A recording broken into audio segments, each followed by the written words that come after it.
So welcome back to Beyond the Ceremony. I am joined today by fellow celebrant mentor at the AMC and my celebrant sister, I love to call her, Yay. Tara the Celebrant. Hey. Hello. So we had so Hello. much fun last time you were on. We did. I thought, let's get you on again Yeah. because you are just a fountain of knowledge. So many things Thank that we can you. talk about. So today, Tara, I want to talk to you about growing your relationships with venues Yes. as a wedding celebrant. Yeah. Now, obviously, this does apply to funeral celebrants and naming celebrants Yes. as well. Yeah. But specifically today, we're going to focus on weddings. Yes.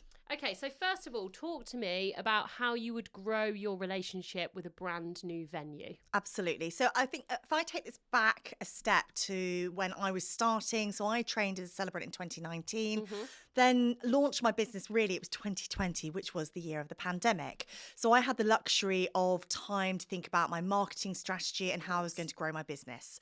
So I then kind of took it another step back, thinking about when I worked in recruitment and when I was working with teams and we were building businesses and starting really from the ground up. So for me, face-to-face interaction, meeting somebody, shaking someone's hand is really important. You can't beat it, can you? You can't beat it. In-person connection. Yeah, and we do live in quite a virtual world and we do a lot of stuff on Zoom.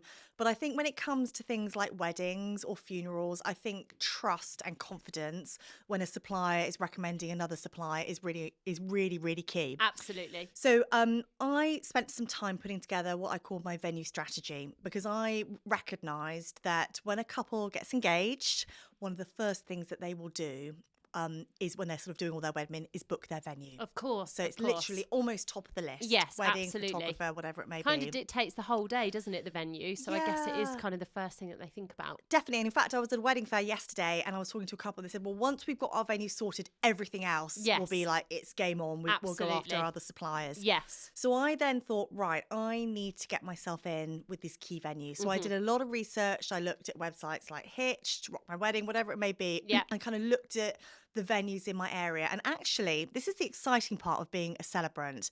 Because we can conduct a ceremony anywhere, once you scratch the surface, there are tons and tons and tons of venues out there. Of course. Licensed, non-licensed. We're seeing so many interesting venues coming through. There's some beautiful ones, beautiful barns and historic venues and castles. But actually, really quite interesting places. I do weddings at a place in Bristol called The Forge, which is like a micro wedding place. Oh, lovely. It's beautiful. And then across the road from there, there's an amazing venue called the Mount Without, which is actually a deconsecrated church. Oh, love that. One of my favourite places to officiate in. Absolutely. The acoustics are amazing.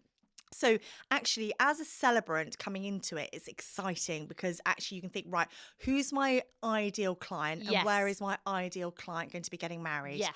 And that's kind of how it began. So I basically made a massive list of the venues that I thought I want to work with these people. And that's sort of the beginning of my strategy. Yes, fantastic. Yeah. So then how did you go about that? What would be, once you've kind of got that hit list in place, all those people that you want to target, what would be step one? Like, how do you do it? Do you send an email? Do you just go and turn up one day? Like, talk to me about that. Yeah, so I really kind of had like a multi-layered approach to this. And this stemmed back from when I was working back in the day in recruitment to a brand that one of the businesses was launching. And these consultants had no clients. Yeah. So they put together what they called sort of their strategy in terms of building those clients. So I created a spreadsheet of all the venues. I researched, so I spent time online looking at their website, their social medias. So I pinpointed the name of the venue manager. I looked at what kind of weddings they'd had there, sort of what their strategy was sort of on social media. And then basically I picked up the phone. Good for you. So this is great. This is not necessarily going to will come naturally easily to Yes. everybody. But Yes. I actually say, if you are willing to do that or you feel like you can do that, it will show kind of some gumption in terms of I've picked up the phone. Yeah. I really want to work with this venue. So often, actually, again, this was sort of the 2020, 21 time. The reception was really good. So I just started engaging in conversation, talking about the venue, talking about the venue weddings they'd had, talking about how long the venue manager had been there. Often you can find some extra information from LinkedIn, Yes, just in terms of of where course. that person might have worked. Yeah. And from that call, I tried to secure a visit. If I couldn't get through to the venue manager or I couldn't secure a visit, I would often then pop an email. But emails, I'm not a massive fan of because people can just delete. Yeah, of course. So I would then go back to the traditional pigeon post, and I used to write a really nice note card, send my business cards, just to say, hi, I'm Tara, I'm a celebrant. I'd love to come and see you. I'd love to come and work with you. And actually, more often than not, I would get a response back because I'd made the effort to send them a little bit of mail. Yeah, and I think as well, like gone are the days where we used to get loads of exciting things through the post, unless like me, you've been online shopping. But you know what I mean? It's like actually having that physical product in front of you that's just like a little card or something. Yeah. It's there in front of them. Like you say, they can't just press delete. They're literally going to open it, see your branding, see your name, see a bit of your personality. Yeah. And I think that's what's so important. And as well, exactly like you said, picking up the phone, it shows your personality. Yes. You can do a bit of that in an email, but you're not going to leap off the screen and be like, here I am, this is me, I am Tara. Like actually, whereas if they talk to you on the phone or they get that actual mail, then like exactly like you said, it really shows you and showcases you. Yeah, definitely. And I think as well, if you are able to secure that visit, I actually think sitting down with someone, talking to them, showing an interest in their business, being able to showcase what you can do as a celebrant is key. I think this then comes back to the fact that couples are booking their wedding there, so you want to secure hopefully a place on a supplier list, but also the venue manager's got to have confidence in saying, yes, Tara or Laura is a celebrant that you need to book. Yes. So you need to have met them face to face. They need to have that confidence that you're the right person for that couple. Yeah, because it's their reputation as well, isn't it? I think that's the thing. Obviously for us, it's you know, we really want to be on those recommended supplier lists, but actually you've got to show that venue that you're going to keep their reputation up and give their couples the service that they expect. Yeah, absolutely. So, absolutely. And what would you say were some of the key challenges that you faced when you started building those relationships, and how did you kind of overcome them? Yeah, I think, again, and we talked about this before on the other episode, it is sometimes about endurance, and you do sometimes need to see the a longer game as well. Yes. And I think that's maybe sometimes where people go wrong. They get frustrated that they've trained maybe as a celebrant or whatever it may be. They create a website and they think the business will come. That's it, yeah. You need to nurture it. And actually, sometimes you need to play that long game as well. So there may be venues where they've already got an approved supplier list. Yes. So you need to keep in contact with those people. So one of the things I talk to people about, the fact is, it might take you 12 months, 24 months, whatever it may be. And it's almost the same. We talked about this a lot. We're sort of maybe building your relationships with funeral directors and in that industry as well.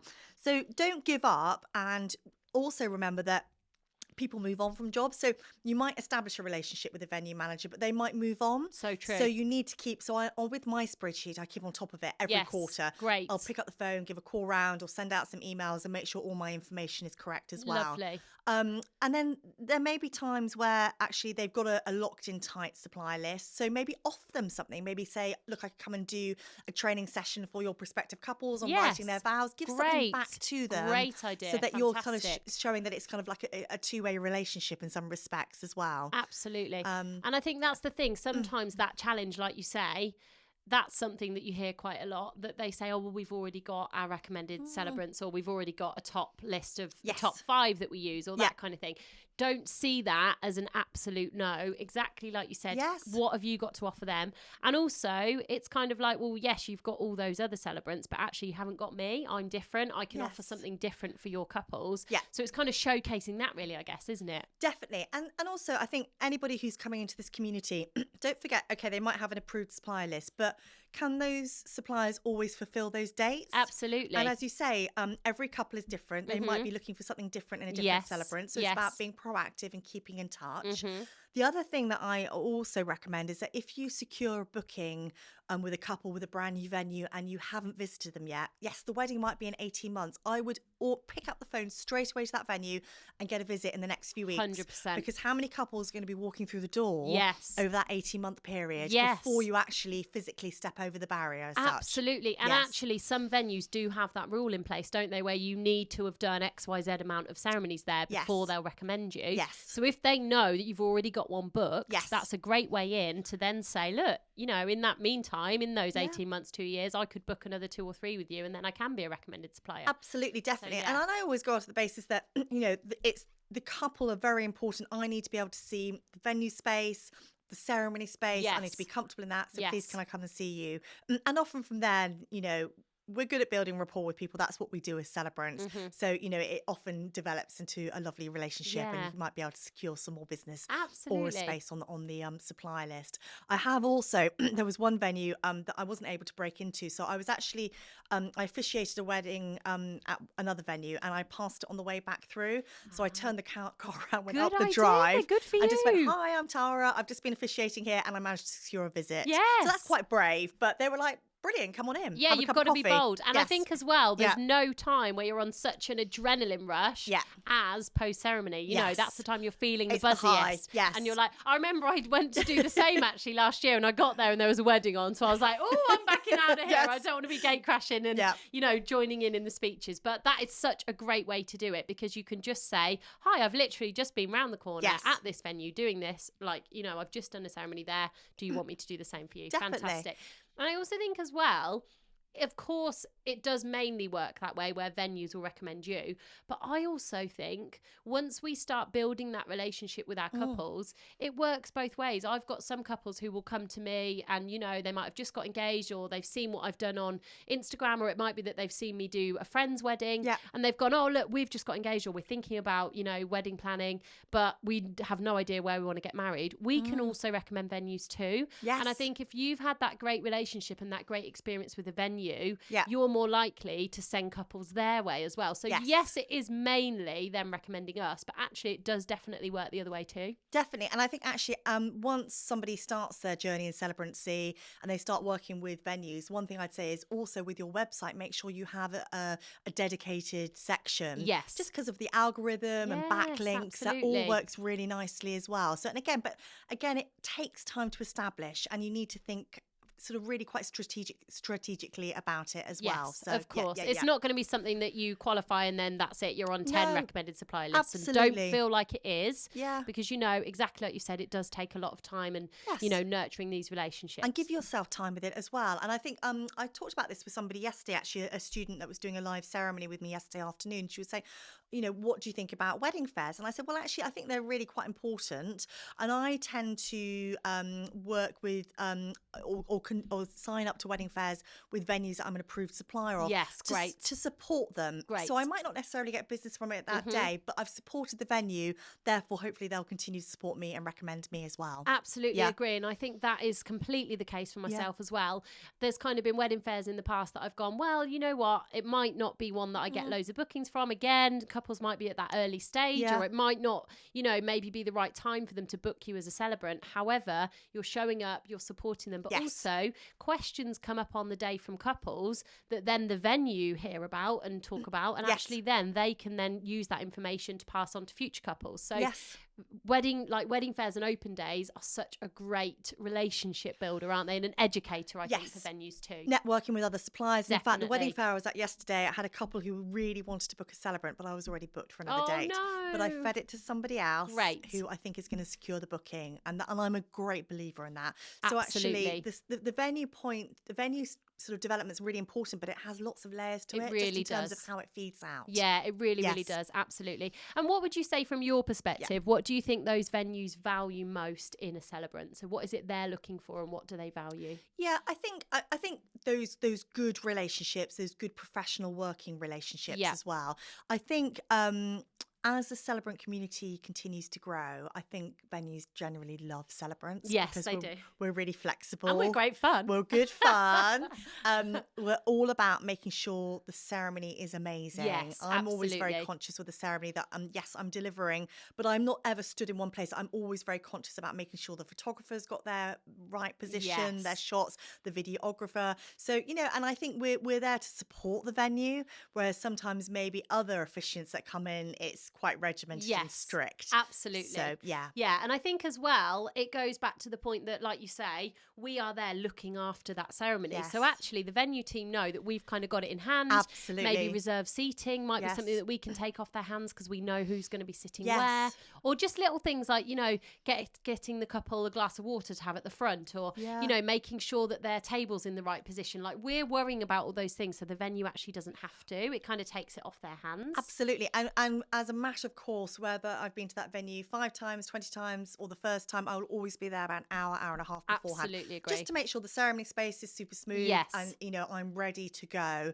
rather than rushing in. Yeah, absolutely. Having to leave very promptly as well. Yeah, I think that's the nice thing. We are just dedicated to making sure that ceremony runs smoothly and is a fantastic experience from start to finish. Absolutely. The other thing as well, I think that's nice for venues is it's not a script that they have heard maybe quite a few times and perhaps could recite themselves. Yes. It's actually a script that's new and entertaining and different for them. And I think that's really nice. Yes. And this comes back to the investment that we make into our couples, giving them the best possible experience, telling that story, you know, making it fun, different, tailored, personal. So I think generally venues are big fans of celebrants. Absolutely. Yes. So how would you ensure smooth communication and teamwork with those venues? Obviously, we've touched on it slightly, but what do you think is really important in, you know, that working relationship with venues to make sure that the couple's vision is really brought to life? Yeah, definitely. So I think if I'm booked by a couple and it's a new venue, then I'll go and visit them immediately, as I said. Yeah. If it's a couple that maybe a venue that I've worked with regularly, I might just pop them an email to say I'm the celebrant for that day. Great.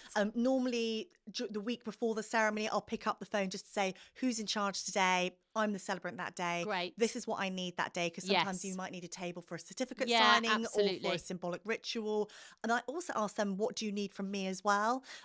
So I make sure that we've got mobile numbers if we need to communicate on the day. Great. And then I think timing is always important. I would rather be there super early than just running in. And I think they appreciate that as well. Yeah, I really think they do. And actually, that's something that from personal experience, there was a ceremony that I led last August. And you know what August is like in the UK. It can be a little bit iffy in terms of weather. We hope it's going to be a beautiful summer's day, but you just never know. Yeah. And this particular couple, they'd flown in from America and they'd always dreamt about having their English country garden wedding. It was at a beautiful venue, Lucknam Park. So it was in the grounds. Beautiful venue with the walled garden and everything. And they dreamt about this day. But on the day itself, we were having those typical thunderstorms overhead. And there was a bit of a worry. The air was very humid and we were thinking, oh, what's going to happen?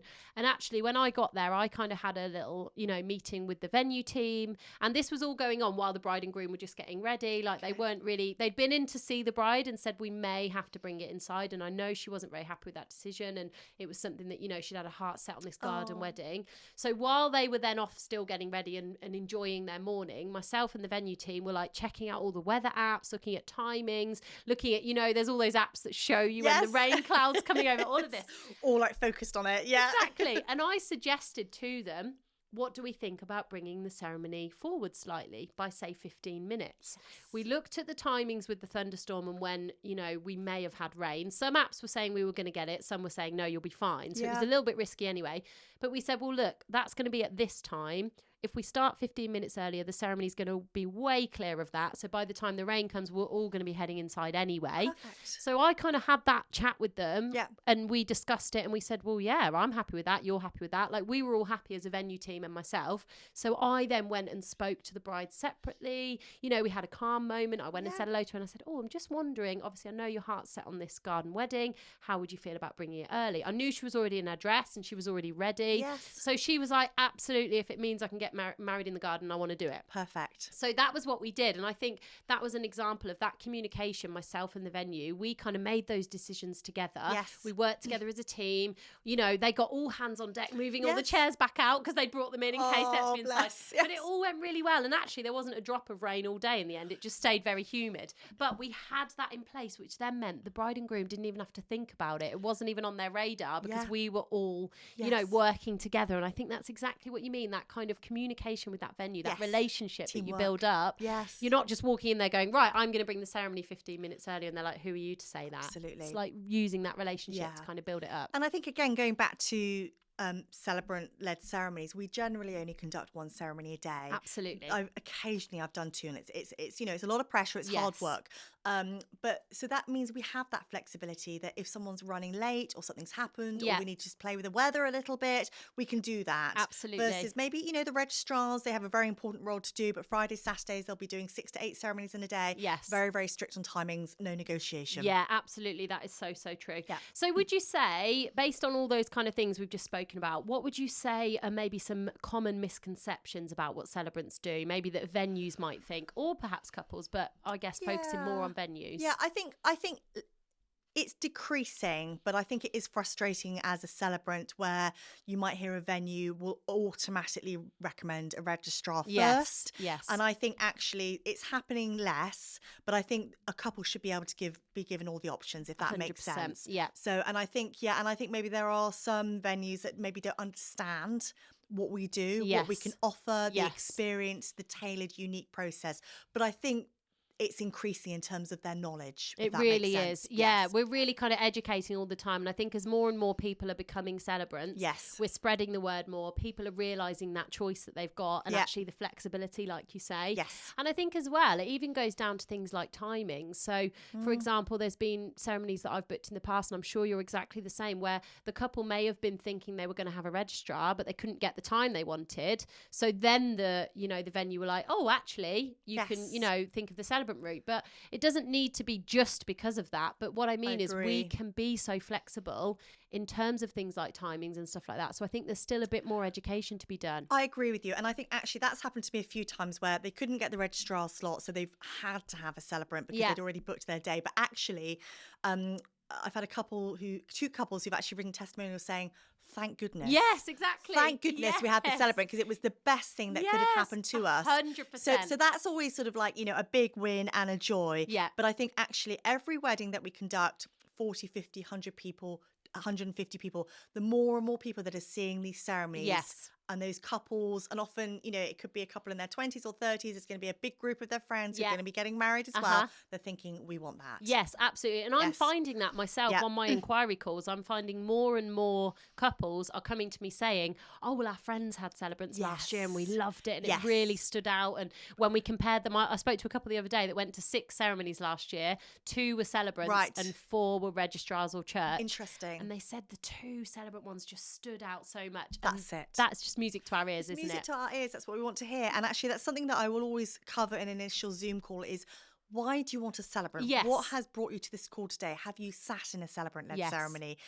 Why are we having this conversation? That's sort of one of my starting points with a couple. Yeah, and I think that's the thing for venues. It's like, actually, that needs to be something in their initial consultations. Absolutely. And also, as well, we touched on it again in the previous episode that you joined me on, Why Celebrancy Matters. But we spoke a little bit about this there, where actually religion can sometimes be an element in there, because actually registrars can't include religion in their ceremonies. Or spirituality. Exactly. So if a couple are dead set on having their ceremony at the venue, they don't want to go to a church and then come to the venue afterwards, then a celebrant is absolutely the right choice for them, because they can include exactly what it is that they want. Yeah. And I think it's things like that. The venues are more and more, they're learning, they're being educated on those different choices. And I think that's where we can bring that value for their couples as well, because they know that actually they're not just going to go, oh, we can't have the whole thing there, so we're just going to go and use a church.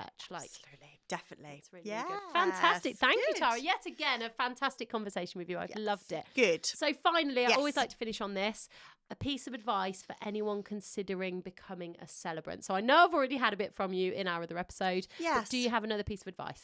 Yeah. So if I link this specifically to venues, lovely. Is brilliant. In terms of advice. So I think if you're considering becoming a wedding celebrant, venue development and your visibility with venues is going to be very important. So you need to consider your strategy. But I think, again, linking it back to the previous episode, you need to be resilient and you need to think of sort of a long game as well in terms of nurturing those relationships, being visible, going to get those meetings, making those connections. So I think you need to have that sort of in line in your strategy as well. Fantastic. Oh, Tara, you have been amazing yet Thank again. you. And if you enjoyed my chat with Tara, make sure you go and check out our other episode where she was a fabulous guest, Why Celebrancy Matters. And again, a big thank you, Tara the Celebrant. Yay! Thanks, Laura. Yay!